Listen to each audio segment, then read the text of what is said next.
Hello student of class 11, once again with a new video, and in this video we are going again to revise the thing whatever we had discussed in the previous video. Initially we will revise what we had learned in the previous video. We had learned about Newton's laws, and there are three laws of Newton's. The law number one is an object subjected to no external forces is at rest or move with a constant velocity if viewed from an inertial reference frame. Until unless the body is not applied by any force, it will not move, it will not change direction, means it will remain in the same state whether it is moving with a constant speed, whether it is in rest or in motion. This is the law of inertia, and this is the first law of motion. Second law, we can find the value of force for any object if net force is m into a, where m is the mass of that body and a is acceleration, and where net force is means the sum of all the forces acting on the body, means summation of f. And the third law is force occurs in action reaction, means force always occur in pairs, means for any action of the force there is an equal and opposite reaction. If you see the relation FAB is equal to FBA, but the sign is minus, means forces are equal but opposite in direction, where FAB is the force acting on object A due to its interaction with object B and vice versa.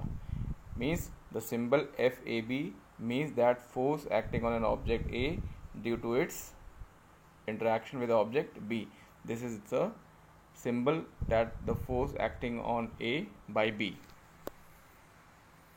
Now we understand with the example.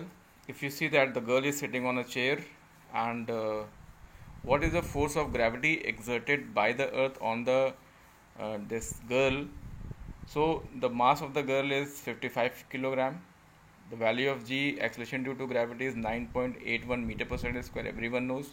So F is equal to mg, which is downward, which is acting towards the earth, and the 55 kilogram is multiplied by 9.81 meter per second, and the value of force towards the gravity is 540 Newton, and this is also the weight of the girl.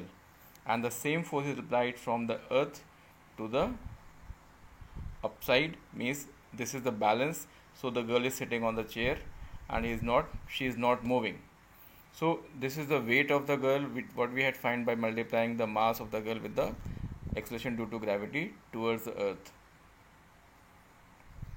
Now in this question, if you see that we are comparing mass and weight, so this is an astronaut, and on earth he kicks a bowling ball and hurts its foot. A year later, the same astronaut kicks a bowling ball on the moon with the same force. So you have to decide whether he will hurt as more force or less force or the same force.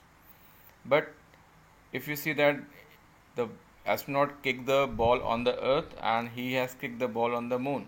Now if you see that what happened when you compare, the force which is hurt him on the earth is more, less or the same as it on the moon.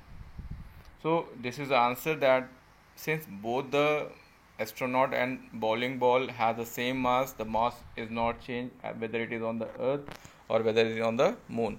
So the masses of the both bowling ball and the astronaut remain the same. So his foot will feel the same resistance and hurt the same as before. Means there is no change in mass, so there is no change in inertia.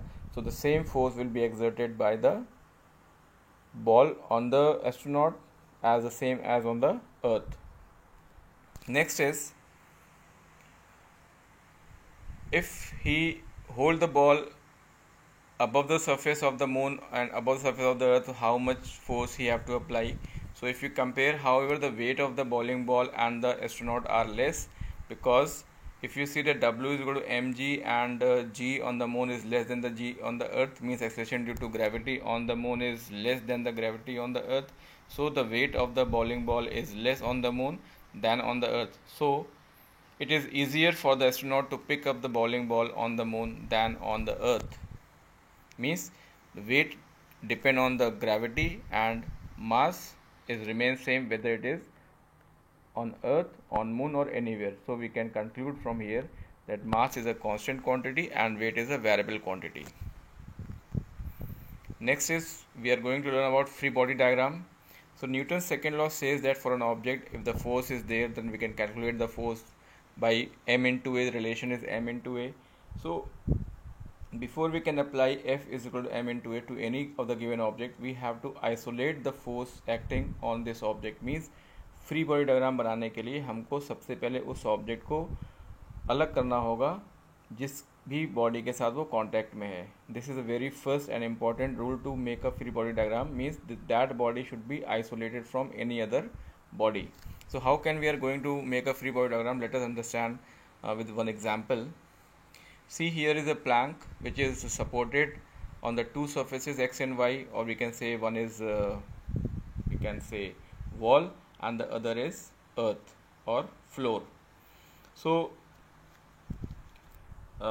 if you see that this plank is not moving, this plank is just standing on the wall and the floor. So the symbols are P for plank, and F for floor, W for wall, and E for earth. So if you see that the plank is supported on the wall, so the plank pushes the wall and the same wall also pushes the plank. So F, P, W, P for plank and W for wall, means the force by the wall on the plank. And again if you see that F is equal to WP, means the force by the plank on the wall. Means if you see that two forces are on the plank, one is by the plank on the wall, another is by the wall on the plank. So this is the forces on the upside of the wall. Now you see the second, the plank is pushing the earth downward. The plank is pushing the earth downward. So if you see the F force, FP means floor on the plank, means floor is applying the force on the plank and plank is also applying the same force on the floor. So FPF and FFP, these are the two forces, plank on the floor and floor on the plank. And the third force, which is at the center of this plank, is due to the earth gravity. So FPE means plank on the earth, and the from downward if you see that FEP, the earth is applying the same force on the plank upside, and that is the reason that all the forces are similar and equal to each other but opposite in direction, and that's why the plank is remain at rest, means the total force acting on the plank is 0. So these are the many forces which is acting on the support. So you have to draw this diagram on your copy and understand how the force is acting on the different part of the plank and how the plank is applying the force on the wall as well as on the floor. Now if you see the body diagram, free body diagram, FPW is the force acting on the plank from the wall. FPF is the force acting from the floor on the plank, and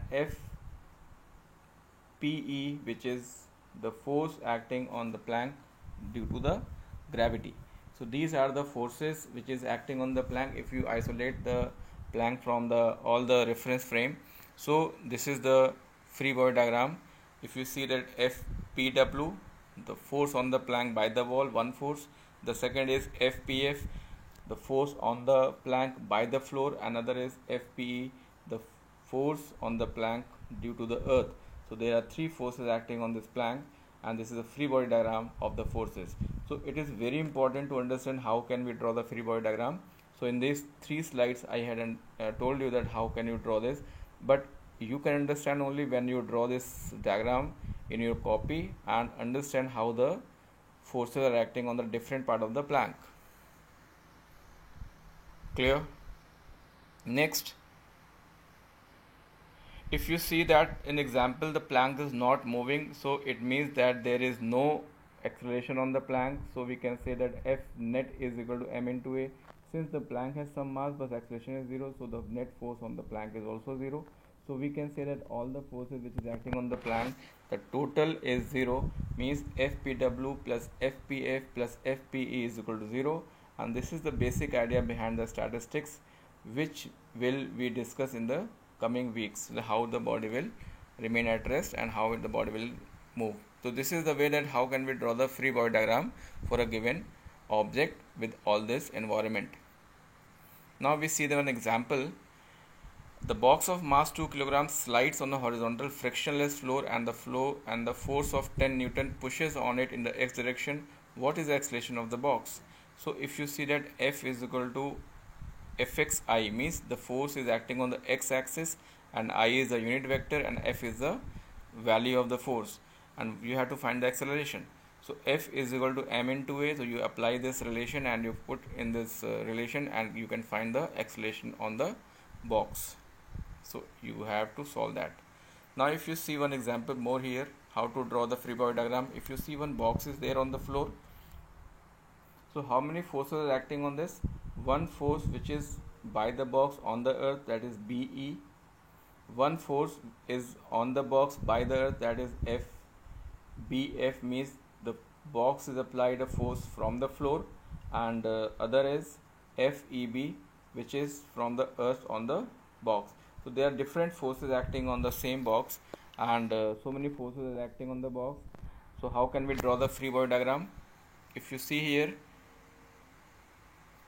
there are different forces acting. I think everyone now it is very clear that what are the forces. If you have to apply the Newton third law here, so you have to see that what the action is there and from the where the body is getting the reaction. So many forces are here. You draw this in your copy and understand how we are saying that the force acting by the body and on the body. Now if you apply the FBD on this, so you see that two forces are acting vertically opposite each other, means FBF means force on the box by the floor, and the same force which is acting on the earth, that is the weight of the box. So these are the two forces which is opposite to each other, and one is the force which is acting on the box in the x-axis. So these are the forces acting on the box, and this is the free body diagram of the forces. Now F is equal to m into a, means F which is acting in the x-axis, the body is moving on the x-axis, so Fx is equal to m into ax. And if you see that the force which is acting from the earth on the box and the weight, they are cancelling each other, means F minus mg is equal to may, means ay is the acceleration on the vertical axis. So if the body is not moving up, so ay is 0. The body is not moving up, so acceleration on the y-axis is 0. So FBF minus mg is equal to may, but ay is equal to 0, so FBF is equal to mg, means both the forces are equal. And the vertical component of the force on the floor of the object is also called normal force. We can denote it by n, and since a is equal to 0, so we can say that n is equal to mg, means whatever the weight of the body is there, the same force is applied by the earth on the box. That's why the body is not moving up or not moving down. So the body is only with the unbalanced force Fx on the x-axis. So we can find the acceleration on the x-axis by applying the relation Fx is equal to max, or ax is equal to Fx upon m. The value of force is 10 Newton and the mass of body is 2 kilograms. So acceleration on the x-axis is 5 meter per second square. So this is the way that how can we find the relation with all the forces and with the help of free body diagram. So you have to see all this from your NCERT. Today we are completing here till free body diagram. You have to see from your NCERT and from your reference, solve the examples. If any examples you are solving and you are applying all this concept of free body diagram, I think that you are able to find how the question can be solved. So solve the question from examples, solve the question from ASM and also from NCERT. And if you have any problem, then call on my number or send message on the group. Till then, thank you.